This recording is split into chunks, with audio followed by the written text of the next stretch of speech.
Hello everybody. Today I am making another video. Now, if you liked my last one, you noticed that it was a pretty interesting one. Now, this video will be a different theme because it is, just like the Beatles with the Beatles, an album review. Now, this album is a different one. This one is a very cool one called Beatles Rarities. Now, this album has this protective coating on it, and it has a lot of cool things on it. Now, it is, like I said, I can't say it enough, it is very cool. So, it has the original cover that got discontinued because it was really weird, of the baby doll parts all over the Beatles inside of the jacket. And it also has just these cool pictures of the Beatles together. If you can see that, I'll give you a minute to see all those cool pictures up close. And yeah, so that's the interior design once you get into it. And the front cover is that little photo of them together. And on the back, it is a very rare compilation, and it has a description, and I will read this out loud to you. There probably have been more words written about the Beatles and more discussion of their music than any other musical group in history. Every aspect of their recorded legacy has been dissected, examined, and cataloged by collectors, many of whom specialize in studying the Beatles. This has led to the Beatles Rarities album, a compilation of tracks that for one reason or another are considered rare in the United States. Many of these tunes are familiar to Beatles fans, but the versions presented here are not the same versions that are currently available on Capitol or United Artists albums. All of these versions have been released before by Capitol/EMI somewhere in the world, but most of them either haven't ever been released in America or they are no longer available. This album has been designed not only for the discriminating collector, but also for the average fan. Half the fun of these recordings is comparing them to the standard versions. As with any collection of songs, many rare possibilities had to be left off for lack of space, but the ones included here were chosen because either collectors have searched for them for years or because musically these versions have something strange about them to any listener who is familiar with the more common versions. Enjoy. Now, it has Love Me Do, Misery, There's a Place, and then the Sigh, Leaped, Ditch, I'm probably pronouncing that wrong, And I Love Her, Help, I'm Only Sleeping, I Am the Walrus, Penny Lane, Helter Skelter, Don't Pass Me By, The Inner Light, Across the Universe, You Know My Name, in parentheses, Look Up My Number, and Sgt. Pepper Inner Groove.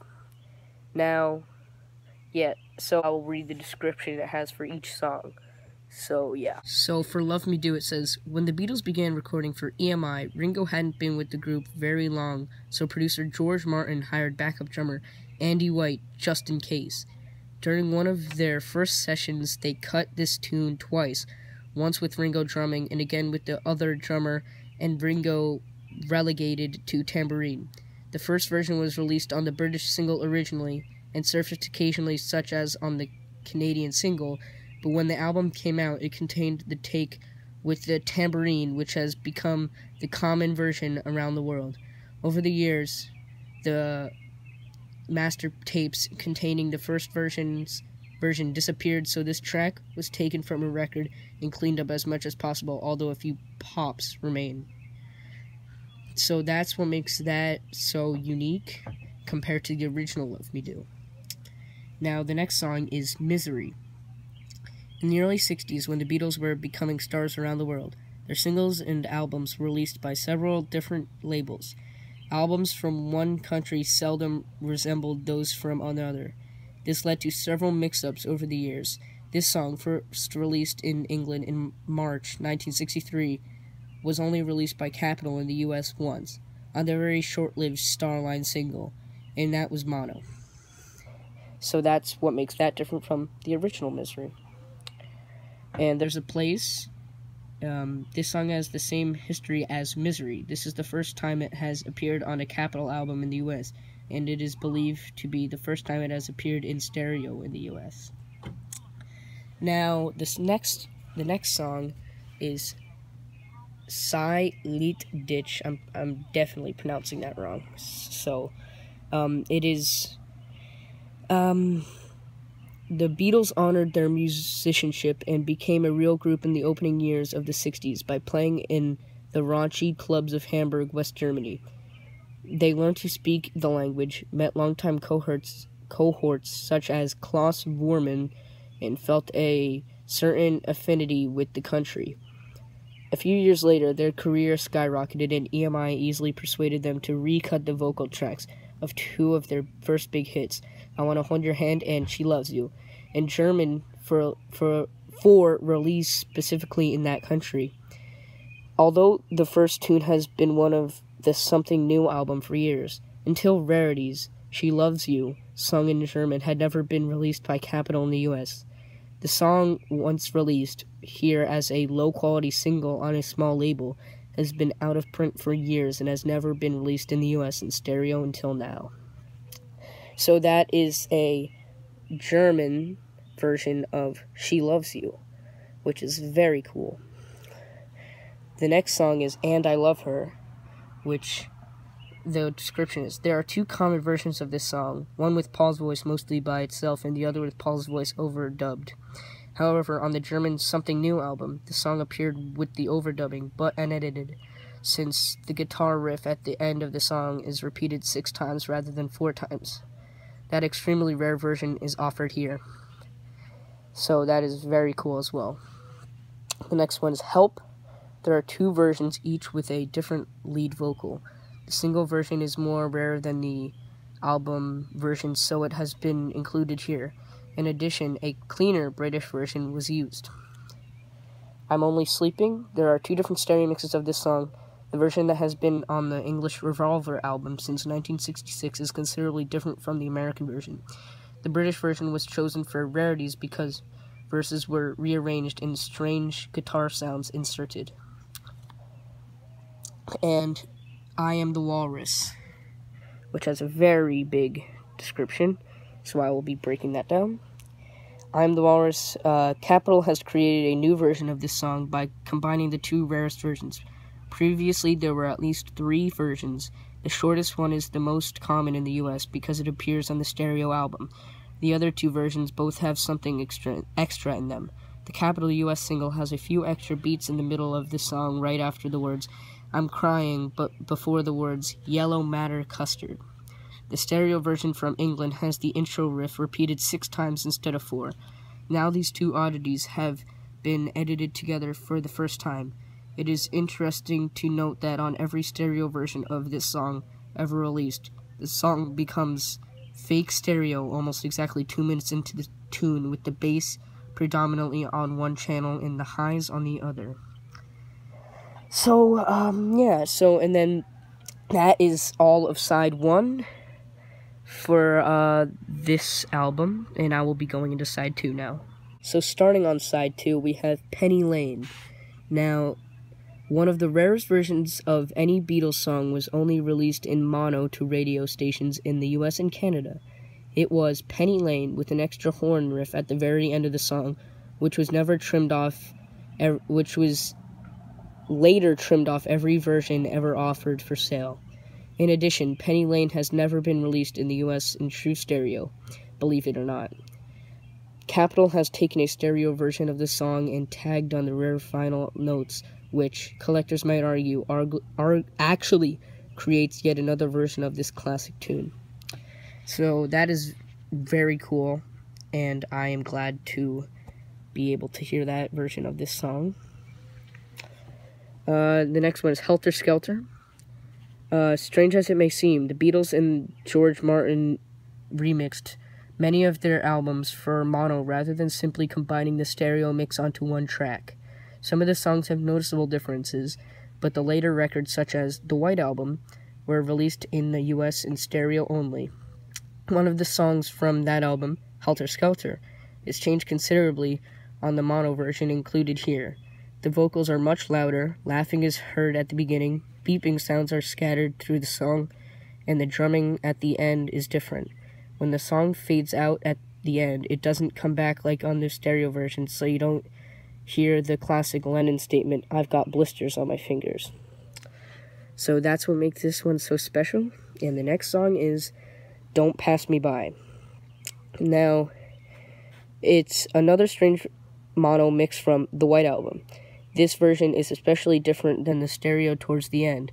Note the changes in the violin and the vocal sounds. Ringo's voice also seems to be at a higher pitch than on the stereo version. Although there wasn't room for them as part of this package, there are other songs off the same mono album with differences, notably Piggies and Blackbird, which contain animal sounds that are somewhat changed. And then we got The Inner Light, which this song has only been released as the flip side of the Lady Madonna single and has never been on any US album. There is no known stereo version of this obscure India-influenced George Harrison tune featuring sitar. The lyrics were inspired by a Japanese poem. So that is the song Inner Light, which has the sitar in it, which George Harrison is responsible for. The song Across the Universe, which I really like, the original as well. And this version has never been released in the US before. It is the original version that was almost released as a single in 1968. Lady Madonna was chosen instead, but ended up being given to an all-star charity album called No One's Gonna Change Our World, which benefited the World Wildlife Fund. Later, when Phil Spector fiddled with hours of rough tapes that became the Let It Be album, he took this song, removed the bird sound effects, added strings, and generally changed the sound and feel of it. Now, the next song is You Know My Name, and then in parentheses, Look Up My Number. This lengthy, obscure track has never before been released on a US album, and only appeared as the flip side of the Let It Be single. There is no known stereo version of this off-the-wall ditty, which is full of the Beatles' own special brand of humor. Unlike most of their recordings, this tune resembles the crazy ramblings on their Christmas records, which were only released to members of their fan club during the 60s. So that is very cool. I really enjoy that. And then the final song, which is not actually a song, it is 2 seconds long, is called Sgt. Pepper in Her Groove. Not actually a song, this is merely several seconds of laughing and gibberish that appeared as the tail end of the Sgt. Pepper's Lonely Hearts Club Band album in other countries, but was never released before in the US. So yeah, and you could see the length, which has 2 seconds, compared to a regular song, which is like 4 minutes, 17 seconds, or anything like that. And then on the back side, it has all these cool pictures, and I will go up close to them so you guys can inspect them. Some concert pictures.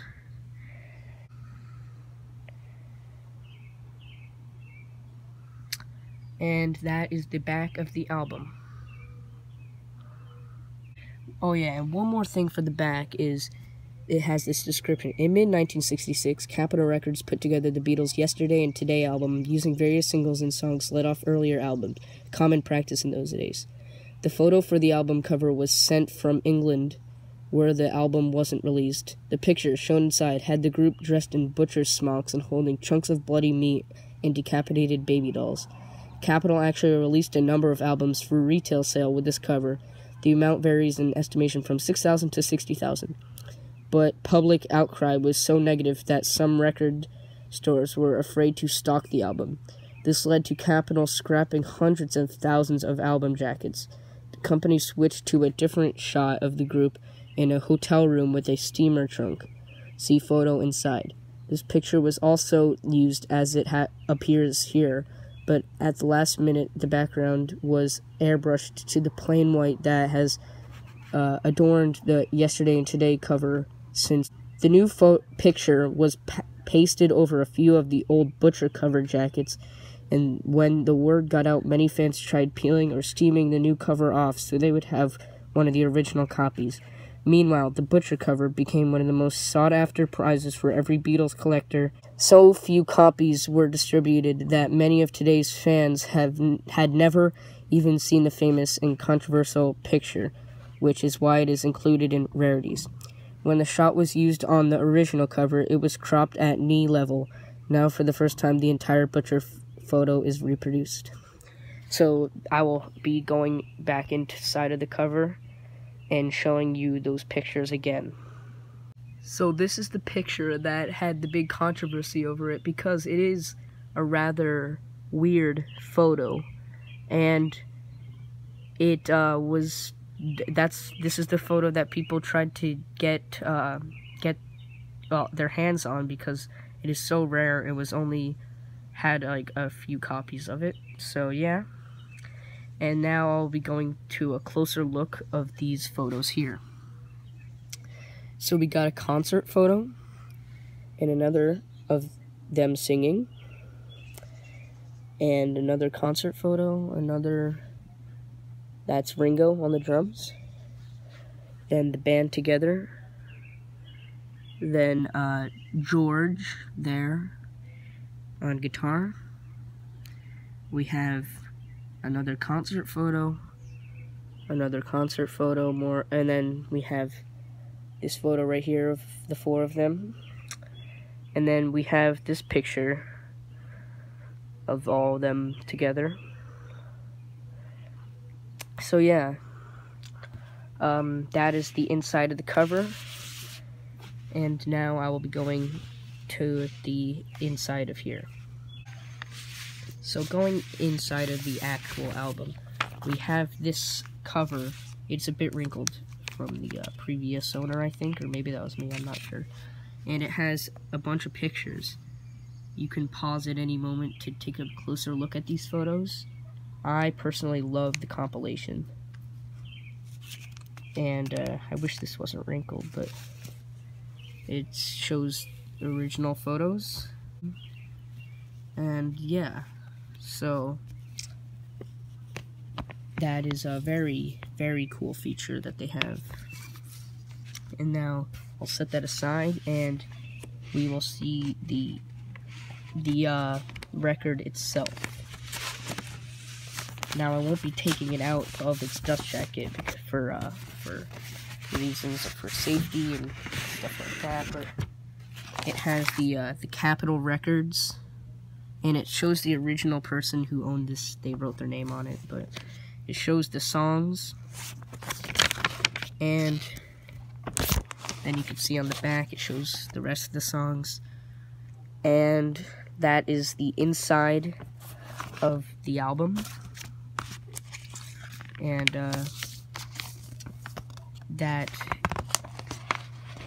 and this is also, this collage of photos, there's a back to it. Forgot to show that. It has pictures of all of them, concerts, and just photos of them, which is very, very cool. So, and this also, oh shoot, this also acts as a dust jacket, but I just want to keep that as for the pictures because it has a dust jacket already. So, yeah, that is the breakdown of the Beatles record. And I got this at the record store in Princeton called Princeton Record Exchange. And they have quite the variety of albums.